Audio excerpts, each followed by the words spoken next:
He pressed the $20 bill into my palm as if it were a crown. His smirk said everything. "You're nothing without me." My stepsister, glittering in a designer dress she didn't earn, clung to his arm. And there I stood, in my wedding gown, veil half pulled back, holding the bill that supposedly measured my worth. I smiled, quiet, calm. They thought I was broken, but they didn't know I'd already moved. When I was 12, Dad remarried.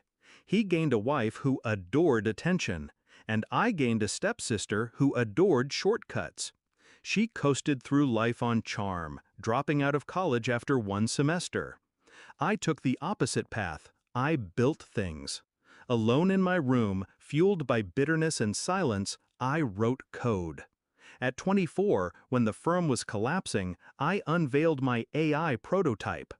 I still remember the boardroom, stale coffee, resignation in every face. Then my tool spoke. It predicted, optimized, turned chaos into clarity. Overnight, we went from sinking to soaring.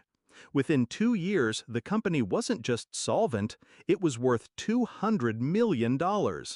But in my father's eyes, still the forgotten daughter. The betrayal came wrapped in lace, my wedding day. Instead of a toast, he presented my stepsister with a gift for the future. My AI, my life's work. Signed over with a flourish, handed to someone who couldn't even read the code behind it. I pulled him aside, veil brushing my shoulders like chains. "You can't do this," I whispered. He shoved a 20 into my hand. "This is your worth." That was the moment the last string between us snapped.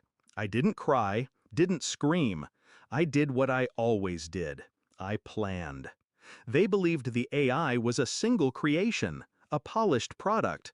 But what I'd built wasn't static. It was alive, evolving, bound to me like blood. Behind its polished interface lay layers of architecture only I understood. And in those layers were kill switches, triggers only I could pull. So while they celebrated with champagne, while they thought I'd been humiliated into silence, I walked away. I went to my laptop, logged into the back end, and began to rewrite their future. By morning, the office buzzed. My father and stepsister swept in, giddy to assume leadership. But the screens told a different story. The AI greeted them with a single line: ownership transfer invalid. Original creator retained all rights. The legal contracts they waved around meant nothing. Buried in the code was a clause that required my biometric signature every 6 months. Without me, the system locked down. And it wasn't just the AI, it was the empire.